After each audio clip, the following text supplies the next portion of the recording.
Captain Jake Morrison walked through the long metal hallway of Nexus Prime Station. His boots made sharp sounds on the floor with each step. The station was huge, bigger than any city on Earth. It floated in space around a planet that belonged to no one. This was where the galaxy's leaders met to make important decisions. Jake wore his dark blue Earth Defense Corps uniform. The other beings in the hallway looked at him with cold eyes. Some had scales, others had fur, and a few looked like walking trees. None of them seemed happy to see him. Jake kept walking toward the main chamber where 47 different alien races would decide Earth's fate. The chamber doors opened with a loud hiss. Jake stepped inside and saw hundreds of seats arranged in a circle. Each seat held a representative from a different world. At the center stood a tall platform where speakers could address the council. The air smelled strange, like metal and something sweet that Jake could not name. Chancellor Vextar stood at the center platform.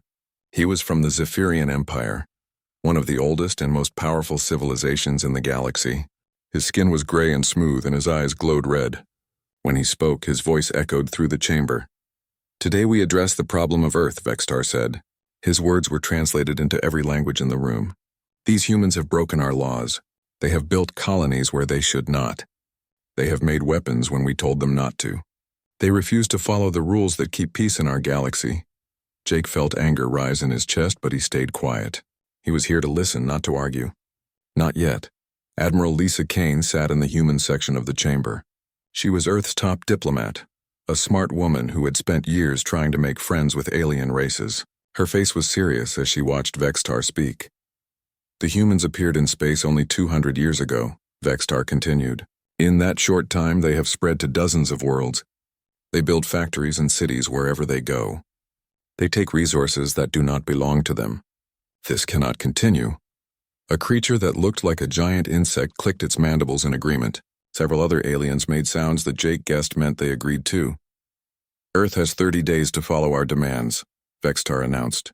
"They must give up all colonies beyond their home system. They must destroy their warships. They must accept our people to watch over them and make sure they behave. If they refuse, we will force them to obey."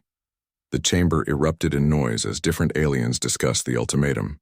Jake heard clicking, growling, and sounds he had never heard before. Through his earpiece, he heard the translations. About time someone dealt with these humans. They breed like insects and spread everywhere. Too aggressive for their own good. Admiral Kane stood up. The chamber grew quiet as she walked to the center platform. She was tall and moved with confidence, but Jake could see the worry in her eyes. "Honored council members," Kane began, "I ask you to consider Earth's position. Our planet is dying. The climate has changed so much that we cannot grow enough food for our people. We need new worlds to survive. Every colony we built was on an empty planet. We took nothing from anyone." Vextar's red eyes narrowed. "You took space that was not yours to take. You built weapons without permission. You act like you own the galaxy." "We built defenses to protect our families," Kane replied.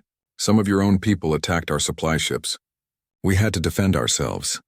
A creature that looked like a walking tree made a deep rumbling sound. "Humans always make excuses. They think they are special." Kane's voice stayed calm, but Jake could hear the strain. "We only want the same chances you gave yourselves thousands of years ago. When your races were young, you spread across the stars too. You built empires and claimed entire systems. Why can't we do the same?" "Because there is no more room," Vextar said firmly. "The galaxy is full. Every good world is taken. You arrived too late. So we should just die." Kane asked, "Let our children starve because we were born at the wrong time?" The chamber fell silent. Jake looked around at the alien faces. Some seemed uncomfortable, but most looked unmoved. They had made up their minds before this meeting started. Vextar called for the vote. One by one, the representatives pressed buttons on their seats. A holographic display showed the results as they came in. Green lights meant yes to the ultimatum. Red lights meant no. Jake watched the lights appear. Green, green, green. His heart sank as more green lights filled the display. The Andromedans, a peaceful trading race, pressed no button at all. They chose not to vote, but everyone else voted yes. 46 civilizations against Earth, only one abstention. "The vote is complete," Vextar announced. "Earth has 30 standard days to comply with our demands. If they refuse, the enforcement armada will make them comply." Admiral Kane walked back to her seat without saying another word. Jake met her eyes and saw something there he had never seen before. It was not fear or sadness. It was cold anger. The meeting ended, and beings began filing out of the chamber. Jake and Kane walked together toward the docking bay where their ship waited. Neither spoke until they were alone in the corridor. 46 against 1, Kane said quietly. Yes, ma'am, Jake replied. Kane stopped walking and looked at him. They think we'll roll over and accept this. They think humans are weak because we're young. Jake thought about his daughter back on Earth. She was only 8 years old.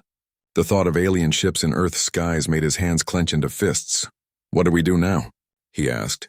Kane started walking again. We go home and tell President Turner what happened. Then we let him decide if humanity wants to live on its knees or die on its feet. Their ship launched from Nexus Prime an hour later. Jake watched the station shrink behind them as they headed home. He thought about the 46 civilizations that had voted against Earth. They were old and powerful and sure of themselves, but they had never fought humans before. They did not know what Earth's children were capable of when someone threatened their family.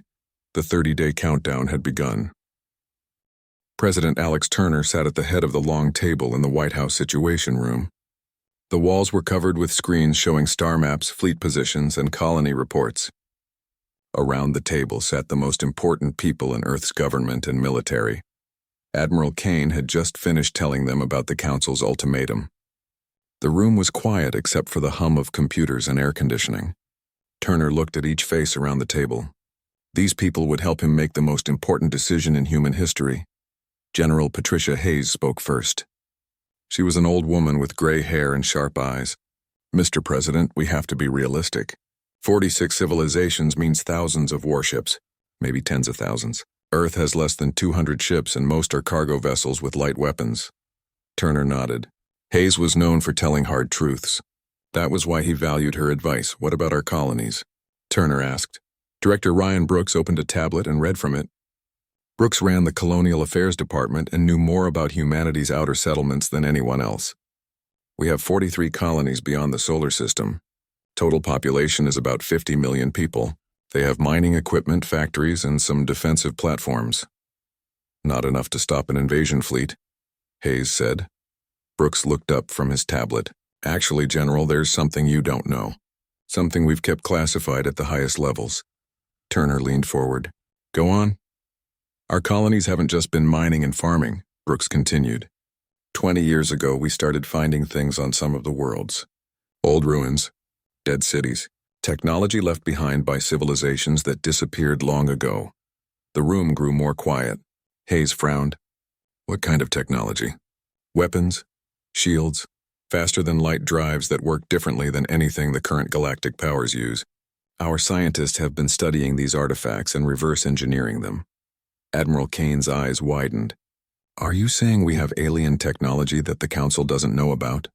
Brooks smiled for the first time since the meeting started. Better than that. We've been improving it. Human engineers are very good at taking something apart and putting it back together in a better way. Turner stood up and walked to the star map on the wall. Red dots showed Earth's colonies.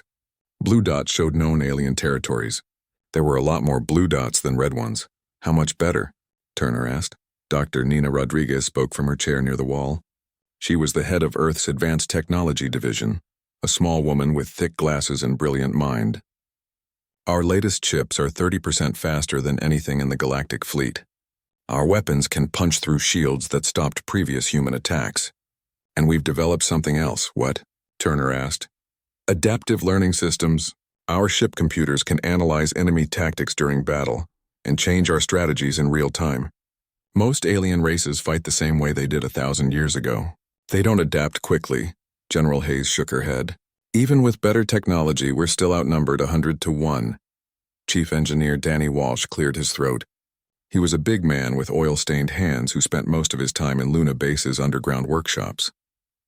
General, you're thinking about this like a traditional war. Ship against ship, fleet against fleet. How else would we fight? Hayes asked. Walsh grinned. We don't fight fair. We fight smart. Turner sat back down. Explain. For the past 10 years, we've been hollowing out asteroids and putting engines on them. The entire asteroid belt between Mars and Jupiter is now a weapon system. We've also built hidden bases in the outer planets' moons. If someone invades our solar system, they won't be fighting just our fleet. Rodriguez added, and our colonial ships can cloak themselves using technology we found on a dead world near Alpha Centauri. The aliens think our colonies are defenseless settlements. They're actually fortress worlds with hidden weapons. Turner looked around the table again. These people had been preparing for war while he focused on diplomacy. Part of him was angry that they had kept secrets from him, but another part was proud of their foresight. So what are you telling me? Turner asked. That we can actually win this fight? We can make them regret starting it, Walsh said. Kane leaned forward. Mr. President, there's something else to consider. I've been talking to some of the alien diplomats over the years. Not all of them are happy with the Council's decisions. The Andromedans abstained from the vote. 3 other races looked uncomfortable when Vextar was speaking. You think some of them might switch sides? Turner asked. Not switch sides exactly, but they might stay neutral if we show we can fight back effectively. Turner walked to the window and looked out at the White House lawn. Somewhere up in the sky, alien fleets were probably already moving toward Earth. In 30 days, they would arrive expecting to find a beaten, surrendered planet. He thought about his own children. His son was serving on a colony ship near Proxima Centauri. His daughter was studying engineering at MIT. What kind of world would they inherit if he gave in to the Council's demands? Turner turned back to the table. I need to know exactly what we're capable of. Danny, I want a complete inventory of our hidden weapons. Nina, I want to know how our technology compares to theirs. Patricia, I want battle plans for defending Earth. Ryan, I want to know which colonies can fight and which need to be evacuated. And Admiral Kane, Turner continued, I want you to send a message to Nexus Prime. Tell them Earth rejects their ultimatum. The room was silent for a moment. Then Hayes spoke. Mr. President, are you sure about this? Once we send that message, there's no going back. Turner thought about the alien council members looking at Admiral Kane with contempt. He thought about Vextar's red eyes and arrogant voice. He thought about humanity being forced to crawl and beg for the right to exist. I'm sure, he said, humanity doesn't surrender. 2 hours later, Admiral Kane sat in Earth's main communications center. The message was ready to broadcast on all galactic frequencies. It was short and simple, but it would change everything. She pressed the transmission button. This is Admiral Lisa Kane of the Earth Defense Corps, speaking for President Alex Turner and the United Nations of Earth. We reject the Galactic Council's ultimatum. Earth will not abandon its colonies. We will not disarm our fleets. We will not submit to alien oversight. Any attempt to enforce these demands will be met with resistance. Humanity chooses to stand free. The message raced across space at faster than light speeds. Within hours, it would reach Nexus Prime and every major alien world. The reaction would be shock, then anger, then the mobilization of the largest military force in galactic history. But in the communications center on Earth, the humans were already getting back to work. They had a war to prepare for, and only 28 days left to get ready. Turner returned to the Situation Room where his advisors were still planning. Maps and charts covered every surface. The room buzzed with quiet, intense conversation. How long until the enforcement armada reaches Earth? Turner asked. Kane checked her computer. Based on their fastest ships, 30 days. Exactly what they promised, Turner nodded. Then we have 30 days to show the galaxy that humanity isn't as helpless as they think. The enforcement armada dropped out of faster-than-light travel at the edge of Earth's solar system. 3,000 ships from dozens of different civilizations spread out in formation. Their hulls gleamed in the light of Sol-Earth's sun. Admiral Korthax commanded the fleet from his flagship, a massive Zephyrian battlecruiser called the Inevitable Victory. He stood on the bridge looking at the tactical displays. His red eyes, like all Zephyrians, glowed with confidence. Begin scanning the human defenses, he ordered his tactical officer. The scans showed exactly what Korthax expected. A few dozen human ships clustered around Earth and Mars. Some cargo vessels that had been fitted with weapons. A handful of actual warships that looked primitive compared to galactic standard designs. Sir, the tactical officer reported, we detect approximately 40 human vessels total. Most appear to be converted civilian ships. Korthax made a sound that might have been laughter in his species. Chancellor Vextar was right. These humans are like children playing with toys. Signal the fleet to advance in standard formation. We'll sweep them aside and blockade their planet. But as the enforcement armada moved deeper into the solar system, something strange happened. The asteroid belt that orbited between Mars and Jupiter began to move. On board the human flagship EDS Valkyrie, Admiral Kane watched her tactical screens with satisfaction. The alien fleet was doing exactly what Earth's planners had hoped they would do. They were advancing in a tight formation, treating the asteroid belt like empty space. "Danny," she said into her communicator, "light them up." 300 million kilometers away on Luna Base, Chief Engineer Danny Walsh pressed a button on his control panel. "Asteroid defense grid is active," he announced. Throughout the asteroid belt, thousands of rocks that had been floating silently in space suddenly came alive. Hidden engines fired, moving them into new positions. Weapon systems that had been disguised as mining equipment swiveled toward the approaching alien fleet. On the bridge of the inevitable Victory, alarms began screaming. "Sir," the tactical officer shouted, "the asteroids are moving. They have engines and weapons." Admiral Korthak stared at his displays in shock. What he had thought was empty space was actually a three-dimensional minefield. Rocks the size of buildings moved with purpose, creating a deadly maze around his fleet. "All ships, evasive action," he commanded, but it was too late. The first wave of quantum torpedoes launched from hidden asteroid bases. The weapons had been designed using technology reverse-engineered from a dozen different alien species. They were faster and more powerful than anything the enforcement armada expected. The alien ships tried to scatter, but the asteroids moved to block them. Each rock was controlled by sophisticated computers that could predict ship movements and adjust their positions in real time. Colonel Sam Martinez led the first squadron of human fighters through the chaos. His ship, the Wasp, was small and fast compared to the huge alien vessels. More importantly, it was smart. "Remember your training," Martinez told his pilots over the radio. "Stay low, move fast, and let the computers do the thinking." The human fighters danced between the asteroids like sharks in a reef. Their AI systems had been studying alien combat patterns for months. When a Zephyrian destroyer turned to port, the computers already knew where it would be in 3 seconds. When a Vorlon cruiser fired its main guns, the AI had already plotted an evasion course. Lieutenant Commander Beth Taylor commanded a squadron of human destroyers. Her ship, the Razor, used phasing technology that allowed it to pass through enemy shields like they weren't there. It was technology that the ancient race who built it had used to fight the Galactic Council thousands of years ago. "Target the command ship," Taylor ordered her weapons officer. "Let's see how they like a taste of their own medicine." The Razor phased through the shields of a massive alien battle cruiser and fired its main guns directly into the enemy's hull. The alien ship exploded in a brilliant flash of light. On the bridge of the inevitable Victory, Admiral Korthax watched his fleet fall apart. His ships were bigger and more heavily armed than the human vessels, but they couldn't hit what they couldn't predict. The humans fought in a way that made no sense according to galactic military doctrine. "They're not following any standard combat patterns," his tactical officer reported. "Every ship seems to be making up its own strategy as it goes." That was exactly right. Where alien species had developed rigid military traditions over thousands of years, humans had been fighting wars for only centuries. They were still learning, still adapting, still trying new things. Captain Jake Morrison piloted his heavy cruiser, the Defender, through a gap between 2 alien dreadnoughts. His ship was half their size, but it moved twice as fast and carried weapons that could punch through armor that should have been impenetrable.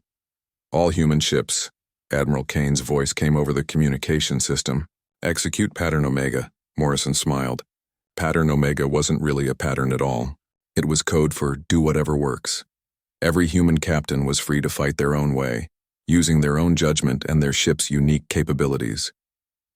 The battle raged for 3 days. The asteroid belt became a graveyard of burning alien ships. Human vessels darted in and out of the rocks, striking fast and disappearing before the enemy could respond.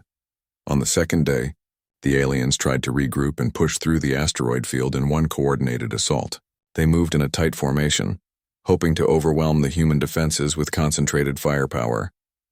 Admiral Kane was ready for them. "Danny, activate the big rocks," she ordered. Chief Engineer Walsh had saved his best surprise for last. Hidden throughout the asteroid belt were rocks the size of small moons. They had been fitted with the most powerful engines Earth could build. When they activated, they moved like guided missiles, each one aimed at the center of the alien formation. The impact was devastating. 3 of the alien fleet's command ships were destroyed instantly. Dozens of smaller vessels were caught in the debris field and torn apart. By the end of the 3rd day, the enforcement armada was in full retreat. Of the 3,000 ships that had entered Earth's solar system, less than 400 were still capable of fighting. The rest were either destroyed or too damaged to continue. Admiral Korthak stood on his damaged bridge and stared at the tactical display. His mighty fleet had been crushed by a force that should have been no match for them. The humans had used their own weapons against them, turned their own tactics into weaknesses, and fought with a creativity that no galactic military academy taught. "Signal the retreat," he ordered quietly. The surviving alien ships limped out of the solar system, leaving behind the wreckage of the most powerful fleet ever assembled. The humans had won their first battle, but everyone knew it was just the beginning. On Earth, President Turner addressed the world from the White House. Behind him, screens showed images of the battle and the retreating alien fleet. "Today, humanity proved that we will not go quietly into the night," he said. "We showed the galaxy that Earth's children are not helpless. But this is only the first round. The Council will send more ships, more weapons, more soldiers. We must be ready." In space, Admiral Kane watched the last enemy ships disappear into faster-than-light travel. Her victory felt good, but she knew what was coming next. The Galactic Council would be furious. They would send everything they had. "How many ships did we lose?" she asked her aide. 12 destroyed, 31 damaged, came the reply. Kane nodded. They had bloodied the alien fleet's nose, but the real war was just beginning. And next time, the aliens wouldn't underestimate humanity. News of the Enforcement Armada's defeat spread across the galaxy, faster than light itself. On hundreds of worlds, alien leaders watched the battle recordings in stunned silence. The impossible had happened. A young, primitive species had destroyed the most powerful fleet in galactic history. Chancellor Vexitar stood in his private chambers on Nexus Prime, staring out at the stars. His red eyes burned with rage and humiliation. Behind him, his advisors argued in harsh whispers. "How could Korthax lose 3/4 of his fleet to a handful of human ships?" demanded General Zephron. "The humans used unknown technology," another advisor replied. "Weapons we've never seen before." Vextar turned from the window. "It doesn't matter how they did it. What matters is that they did it at all. Every species in the galaxy is watching. If we let these humans defy us, others will follow. The Council's authority will crumble." But the Council was already cracking. The Andromedan ambassador had formally withdrawn his people from the war. 3 smaller civilizations declared neutrality, unwilling to risk their fleets against human weapons. 2 others simply stopped responding to Council communications. On the peaceful world of Andromeda Prime, Ambassador Kithara met with her government's High Council. The Andromedans were traders and explorers, not warriors. They had never approved of using force to solve problems. "The humans fight for their survival," she told the Council. "They ask only for what every species in the galaxy once claimed by right. How can we support crushing them for wanting to grow and spread among the stars?"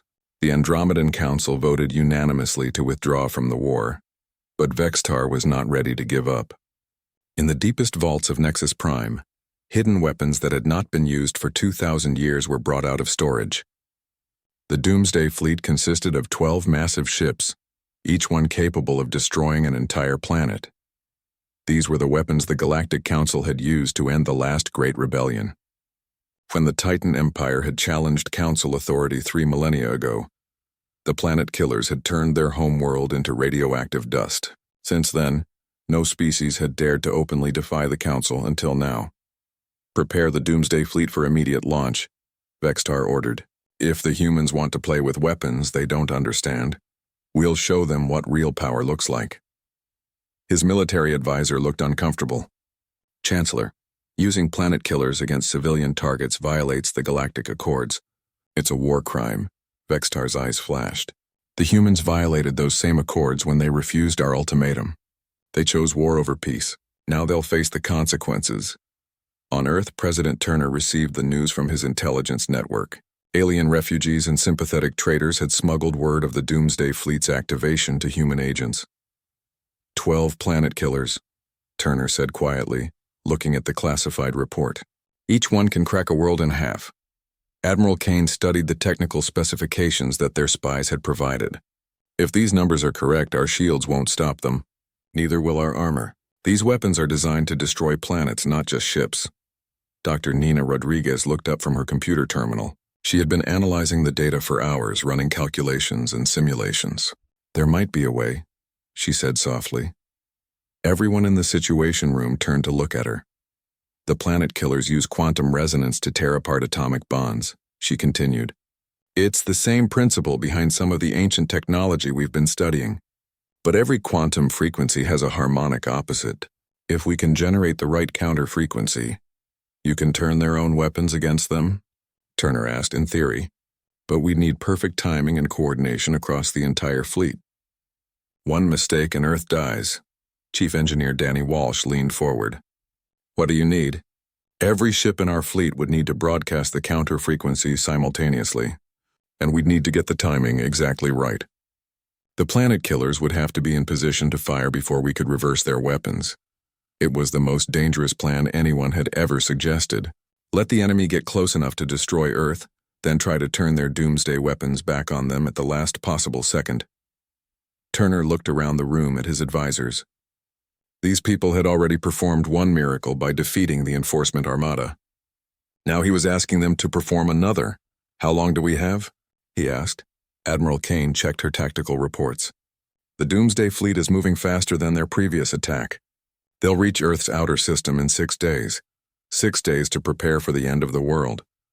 The second battle began at the edges of Earth's solar system. The Doomsday Fleet emerged from faster-than-light travel in perfect formation. 12 massive black ships that seemed to swallow the light around them. Commander Jack Sullivan commanded the defense of the Neptune shipyards. His small fleet of converted mining ships looked like toys compared to the approaching giants. All ships maintain distance, Sullivan ordered. Do not engage until Admiral Kane gives the signal. The planet killers ignored the human ships entirely. They had come to destroy worlds, not fight battles. Their target was Earth itself. Captain Amy Foster led the Jupiter Defense Force, a handful of military vessels and armed cargo ships. Like Sullivan, she had orders to stay back and wait for the right moment. Those things are huge, her tactical officer reported. Each one is 10 times the size of our biggest ship. Foster nodded grimly. Size won't matter if Dr. Rodriguez's plan works. And if it doesn't work, we're all dead anyway. The Doomsday Fleet moved steadily toward Earth, brushing aside the few human ships that tried to intercept them. Their shields absorbed torpedo strikes without even flickering. Their hull armor was thick enough to shrug off direct hits from heavy beam weapons. On Earth, Dr. Rodriguez sat in the main communications center, her fingers dancing over the control panels. Every human ship in the solar system was connected to her system. When she gave the signal, they would all broadcast the counter frequency at exactly the same moment. Planet killers are approaching Mars orbit, Admiral Kane reported from the bridge of the Valkyrie. They're charging their main weapons. President Turner stood in the White House Situation Room watching the tactical display. In a few minutes, 12 world-destroying weapons would fire at his planet. Everything depended on a brilliant scientist and a theory that had never been tested. Weapons are at full charge, Kane reported. They're targeting Earth's major population centers. Rodriguez took a deep breath. All ships prepare to broadcast on my mark. 3, 2, 1, mark. Every human ship in the solar system sent out the same quantum frequency at exactly the same instant. The invisible signal raced through space at the speed of light, reaching the Doomsday Fleet just as their weapons fired. For a moment, nothing happened. 12 beams of destruction shot toward Earth, carrying enough energy to boil oceans and crack continents. Then the impossible occurred. The beams stopped in space, hung motionless for a heartbeat, and reversed direction. The planet killers' own weapons turned back on them with doubled strength. The explosions could be seen from Earth without telescopes. One by one, the 12 black ships disappeared in balls of white fire. The most feared weapons in the galaxy had destroyed themselves. But the victory came at a terrible price. The reversed energy beams had scattered across the solar system. Mars was scorched by radiation. The asteroid belt was partially vaporized. 3 of Earth's major cities were hit by the edge effects of the reversed weapons. Millions of people were dead or dying. Entire continents would be uninhabitable for decades. On Earth, President Turner addressed his shattered world. We have survived the Council's worst weapons. We have proven that humanity cannot be destroyed by force, but the cost has been almost more than we can bear. In the ruins of New York, rescue workers searched for survivors. In the radiation zones around London and Tokyo, medical teams worked to save as many lives as possible. Admiral Kane stood on the bridge of her damaged flagship, looking at the debris field where the Doomsday Fleet had been. Her victory was complete, but it felt hollow. Earth had won, but the planet itself was wounded, perhaps permanently. "What's our fleet status?" she asked her aide. 60 ships destroyed, almost every remaining vessel damaged by radiation, came the reply. Kane nodded slowly. They had stopped the Council's most powerful weapons, but there was nothing left to fight with if the aliens sent another fleet. But across the galaxy, something unexpected was happening. Species that had supported the Council for thousands of years were questioning their leaders. The use of planet killers against civilian targets had shocked many civilizations. Some were secretly pleased that the weapons had been destroyed. On distant worlds, revolution was brewing. The galactic order that had seemed permanent for millennia was beginning to crack. Chancellor Vextar received reports of uprising on 16 Council worlds. His own people, the Zephyrians, were demanding his resignation. The war against Earth had cost too much and achieved nothing except to expose the Council's weakness. The humans had won again, but this time the victory would change everything. The revolution began on Kepler 438b, homeworld of the Cedian Republic. For 3,000 years, the Cedians had followed the Galactic Council's orders without question, but watching the planet killers turn on their own ships had changed something fundamental in their thinking. Prime Minister Veltar announced her world's withdrawal from the Council during a live broadcast that reached every corner of the galaxy. "We cannot support a government that would use world-destroying weapons against civilian populations," she declared. "The Council has lost its moral authority to lead." Within days, 15 other civilizations made similar announcements. The Rigelian Federation, the Tau Ceti Alliance, and even some of the older member species declared independence from Council rule.